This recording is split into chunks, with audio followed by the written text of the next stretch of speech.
Selamat malam Sobat Joy Dental semua. Nah, ini kita sedang berada di Joy Life Talk Part 2. Nah, di part kedua ini kita akan banyak membahas tentang illegal dentistry, atau lebih gampangnya dikenal praktek kedokteran gigi ilegal yang seringkali dilakukan oleh tukang gigi, salon, bahkan bukan dua itu, jadi bisa yang lain-lain juga.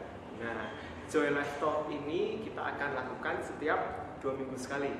Jadi stay in tune Sobat Joy Dental, karena kita akan terus live komit untuk setiap acaranya 2 minggu sekali. Topiknya beda-beda terus. Nah, bicara soal tukang gigi dan salon, kenapa sih sebenarnya ada apa sih dengan tukang gigi dan salon gigi ini?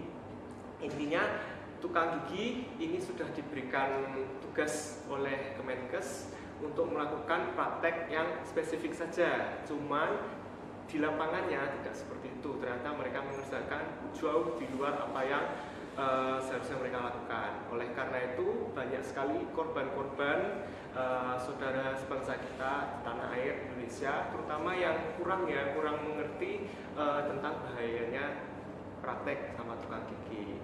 Halo Sobat Joy Dental semua. Nah, nggak asik, nggak legit, nggak seru kalau kita nggak ngundang Mindok dari admin Kortugi. Yuk, halo Dokter Rifki. Halo dokter. Perkenalkan, ini Dokter Rifki. Dokter Rifki ini dulu juga pernah di Joy Dental ya dok ya? Betul dokter.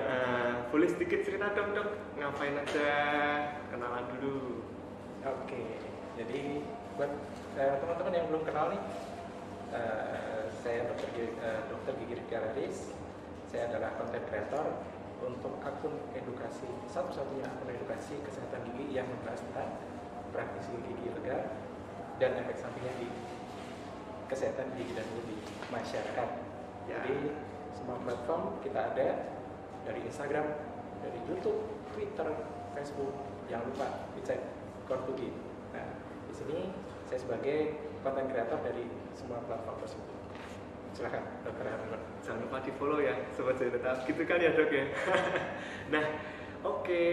Ceritain dong dok, awal-awalnya dulu bangun Kortugi itu gimana, kok bisa gitu loh kepikiran seperti itu? Maksudnya kita kan dokter gigi biasanya ya mindsetnya sekolah S1, kemudian kan koas ya dok ya, terus kan lulus, nah terus praktek jadi dokter gigi. Nah, kok bisa dokter gigi ini kepikiran berkiprah di Kortugi itu awalnya gimana? Ya, pastinya jadi admin Kortugi itu bukan cita-cita ya. Karena ya mana ada cita-cita kok jadi admin akun edukasi yang membahas tentang praktisi gigi ilegal. Gak ada yang kepikiran soal itu. Tapi seiring dengan perjalanan kegiatan di kedokteran gigi, dulu saya sempat praktek sih sebenarnya. Sempat praktek, kemudian jadi praktisi seperti biasa praktek ya. Kemudian saya memang punya hobi bikin tulisan yang isinya adalah edukasi kesehatan gigi. Jadi memang udah dari dulu memang senang nulis, dan tulisannya adalah edukasi kesehatan gigi. Ya, saya sebagai dokter gigi kan sebagai profesional medis yang wajib untuk memberikan edukasi ke masyarakat dalam bentuk apa? Waktu itu saya senang nulis, makanya saya nulis blog lah, nulis status lah ya, termasuk nulis status juga gitu. Nulis status juga, caption juga gitu kan. Nah, seiring dengan perkembangan itu kita lihat bahwa banyak sekali teman-teman sejawat ini mengeluhkan bahwa mereka sering didatengin oleh pasien-pasien korban praktisi gigi ilegal, dan kemudian mereka membuat dokumentasi, kemudian kadang diposting di sosial medianya sendiri kayak gitu. Jadi masing-masing dokter ini punya cerita masing-masing gitu loh. Punya cerita sendiri-sendiri, punya pengalaman sendiri-sendiri soal pasien-pasien korban praktisi gigi ilegal. Nah, kemudian Kortugi ini saya pribadi menginginkan kasus-kasus ini mendingan dikompil jadi satu daripada dipegang masing-masing dokter. Kenapa nggak dikompil aja jadi satu, kemudian dijadikan edukasi gitu. Nah, dengan dikompilnya jadi satu itu nggak cuman kita punya data. Ya, data itu kan fungsinya untuk siapa tahu pemangku kebijakan akan membutuhkan data itu kan gitu. Tapi itu nanti dulu. Yang penting adalah edukasi ke masyarakat bahwa compile data ini akan kita sajikan ke masyarakat dalam bentuk edukasi. Nah, terbentuklah akun Instagram Korban Tukang Gigi waktu itu. Ya. Di situ adalah kumpulan-kumpulan kasus-kasus yang didapatkan oleh dokter gigi. Kemudian kita sajikan dengan bahasa masyarakat. Jadilah itu referensi untuk masyarakat agar wawasannya terbuka soal praktis gigi legal di tengah masyarakat ini. Awalnya seperti itu, dokter. Ya. Masih banyak ya dok ya yang wawasannya belum terbuka ya. Ya. Ya. Oke. Nah, kita akan coba bahas, yuk kita cek apa sih sebenarnya tukang gigi itu. Oke. Legalitas tukang gigi apa sih? Nah, sebenarnya tukang gigi itu dibatasi oleh negara untuk melakukan prakteknya. Nah, kita coba yuk lihat. Harusnya tukang gigi ini mengerjakan hanya kasus-kasus tertentu saja. Nah, ini kita coba lihat foto-foto ya dok ya. Ya, silakan. Nah, banyak tukang gigi yang membuatkan gigi palsu, betul ya dok ya. Tapi kalau dari kementerian sendiri, seharusnya gigi palsu yang dibuatkan oleh tukang gigi itu bisa dilepas. Nah, ini kita di Joy Dental menemui ini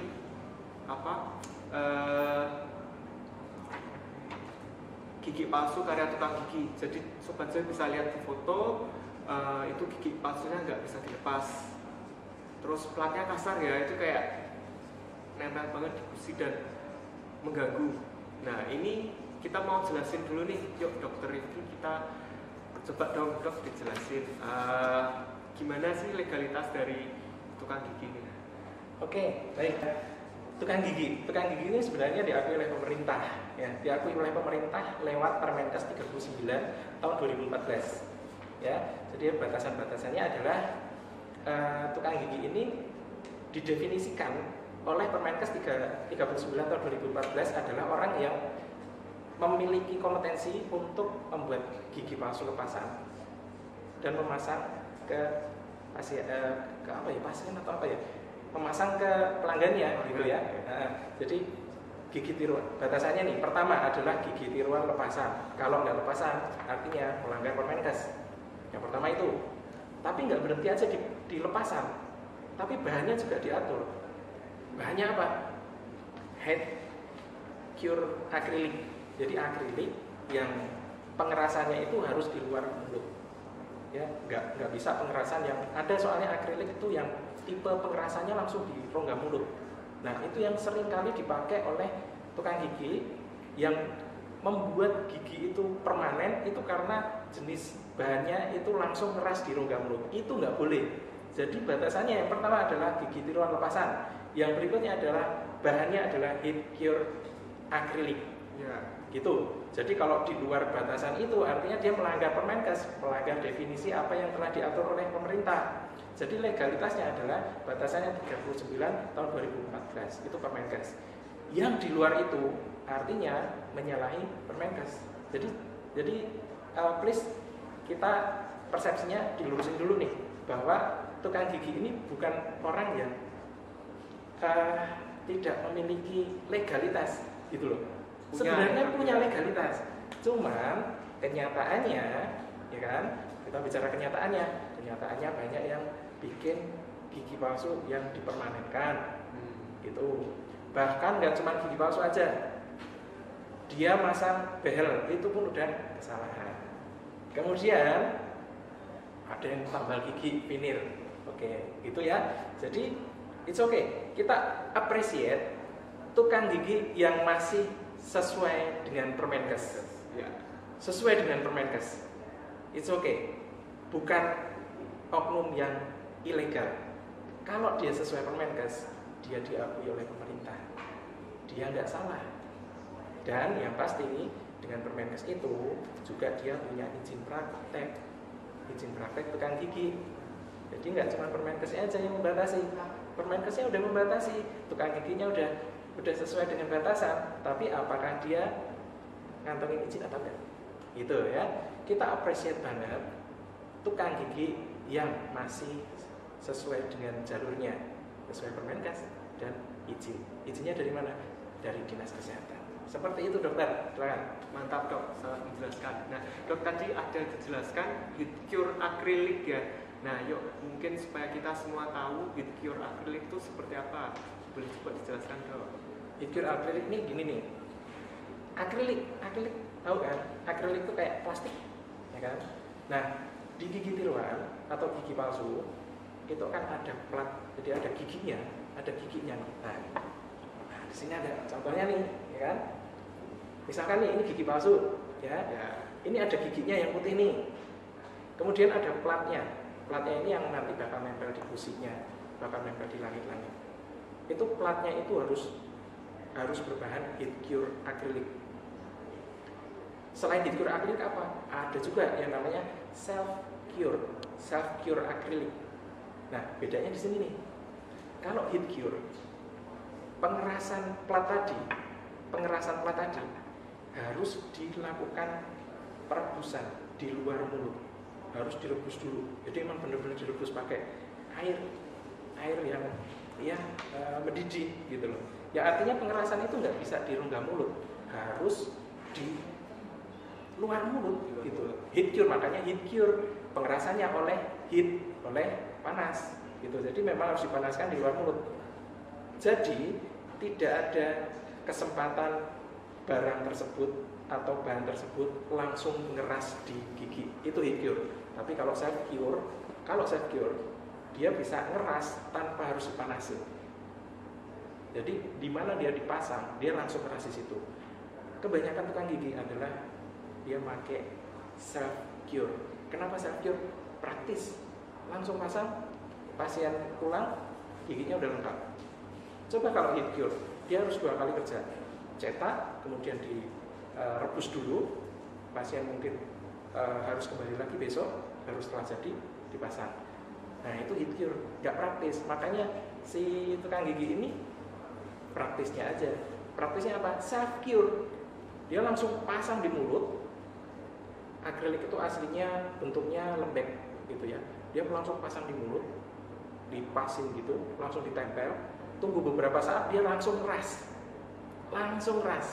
gitu. Rasanya kayak langsung apa ya? keras di gusinya.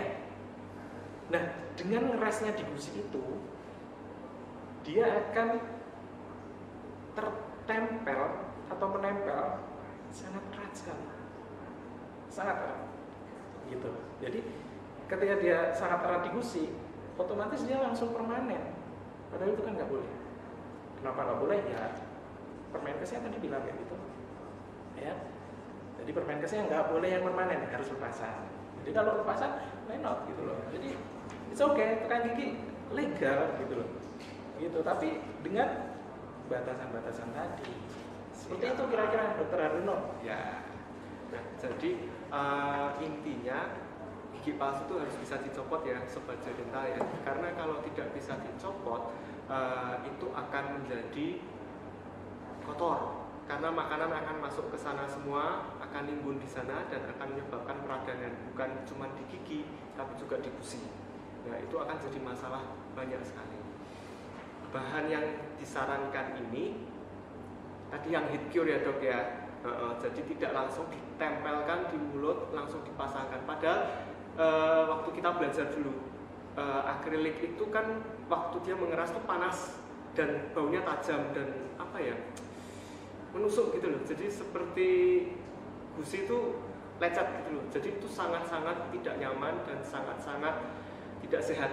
Oleh karena itu sudah jelas banget sama Permenkes jelaskan bahannya, bukan cuma prakteknya aja ya, tapi bahannya juga menggunakan Heatcure akrilik. Nah, kita ada beberapa kasus nih, ada beberapa foto-foto. Kita akan bahas mulai dari yang paling ringan sampai ke yang ekstrim yang kita jumpai di Joydental. Oke, yuk kita lihat yuk satu-satu. Nah, ini gigi palsu ya sobat Joy Dental ya, kelihatan di mana itu platnya. Percayalah sobat Joy Dental, itu awalnya platnya warnanya tidak seperti itu, tidak abu-abu, tapi merah muda, pink. Karena tertimbun terus dan tidak bisa dilepas, warnanya lama-lama jadi butek seperti itu, jadi abu-abu. Nah, tadi kan ini ya, gigi palsu ini karena dibikin secara salah ya, jadi persepsi di masyarakat nih gigi palsu itu bikin bau mulut. Jadi istilahnya gigi palsu tapi bau mulutnya ori gitu loh. Kan jadi orang tuh mikir bahwa kalau saya ompong kemudian dibikin gigi palsu atau enggak, takutnya nanti kalau dibikin gigi palsu kok malah jadi bau mulut kayak gitu kan. Jadi persepsinya kan kayak gitu. Padahal kalau gigi palsu itu dibikin secara sesuai dengan indikasi medis, dengan prosedur medis yang tepat, itu sebenarnya nggak bau gitu. Justru dia akan mengembalikan fungsi secara benar. Nah, ini sampai nunggu Dokter Hardono online lagi. Nah, udah online ya? Sudah dok. Ya, selamat datang Dokter Hardono. Nah, makasih penjelasannya Dokter Riki. Ya, dari kasus ini kita bisa lihat kalau itu tadi sudah saya jelaskan ya, platnya itu awalnya kan warnanya merah muda, kemudian menjadi abu-abu seperti itu, dan itu kita bisa lihat itu nggak bisa dicopot, platnya pun tajam, nusuk gusi. Kita bisa lihat kalau di tepi platnya itu gusinya kayak merah keunguan, nah itu meradang. Nah, serem ya, ya memang serem sih. Nah kita lihat yuk. Oke, nah ini ternyata setelah kita buka gigi palsunya, ternyata ada sisa akar gigi yang ditimbun oleh gigi palsu itu. Kebayang nggak sobat Joy Dental, ketika ada gigi yang berlubang tapi malah ditimbun, itu kan seperti menumpuk kotoran, sehingga kotoran itu malah tidak bisa dibersihkan sama sekali. Kalau tidak ditimbun, kita kumur, itu kan sisa makanannya akan keluar, meskipun tidak sepenuhnya bersih, tapi mendingan. Kalau ditimbun, sama sekali terpendam, tidak bisa keluar sama sekali, jadi akan bebas berkembang di dalam rongga mulut. Wah, itu mantap itu pasti. Ya dok ya. Ya, jadi ini ya, kalau yang namanya sisa akar gigi nih, ya pasien pengen praktisnya, disuruh cabut enggan. Jadi, aduh nanti cabut sakit lagi. Jadi mending ke tukang gigi nggak perlu dicabut, langsung dipasang kayak gitu. Tapi efeknya untuk kedepannya, nah bakal serius. Nah ibaratnya ini gini nih, gigi palsu itu kan menggantikan rahang yang udah ompong gitu loh, yang giginya udah hilang. Tapi dengan membiarkan adanya akar gigi di situ, ini kayak relationship gak sih? Iya. Jadi gini, kita punya hubungan ya dengan seseorang, kita udah gak nyaman ya, ibaratnya itu si akar gigi tadi nih, gitu. Tapi kita mau cari gantinya adalah gigi palsu tadi, diganti tanpa menghilangkan akar gigi. Artinya kamu jadian sama orang, tapi yang satu belum diputusin, ya gitu ya. Jadi bikin gigi palsu dengan masih ada sisa akar, ya, dengan bikin gigi palsu dengan masih ada sisa akar, itu sama aja kamu jadian sama orang lain, tapi yang lama belum kamu putusin. Masih dipegangin ya dok ya? Nah, masih dipegangin, nggak mau move on. Dan nanti kan rusak semua. Nggak cuma kamunya aja yang rusak. Itu yang gigi sisa akar itu bikin meradang semua itu, gitu loh. Gitu, kira-kira gitu ya Dokter Hardono? Ya, gitu. Oh ya, mantap penjelasannya Dokter Rizky. Yes. Kegantung ya, kayak digantungin memang gitu loh. Ya, harus move on. Move on ini artinya itu akar gigi, lepasin aja lah. Nggak usah terlalu sayang sama akar gigi, gitu kan? Mau ganti yang lebih baik nanti, kan gitu, ya kan? Ganti yang lebih baik, biarkan yang lama hilang ya dok ya. Lupakan masa lalu yang membusuk. Oke, kita sekarang bahas kasus yang kedua ya. Oke, nah kasus yang kedua ini veneer. Sering dengar ya sobat Joy Dental ya, kalau vanitin, veneer gigi kelinci ini ke tukang gigi. Nah ini jelas nggak boleh ya. Kenapa sih? Karena veneer karya tukang gigi ini banyak kelirunya. Pertama, veneernya terlalu tebal. Sobat Jodera bisa lihat itu giginya panjangnya luar biasa, panjang banget. Itu tidak baik karena bukan hanya masalah estetika ya, tapi juga ke sendi. Gigi itu kan, nah ini gigi. Gigi itu kan atas bawah berkontak. Yang menjadi tumpuan dari kontaknya itu ada sendi di sini. Nah, ketika ukuran giginya ini tidak pas, yang menjadi apa ya istilahnya ya? Yang dikorbankan. Nah, yang dikorbankan paling pertama adalah sendinya ini. Gitu.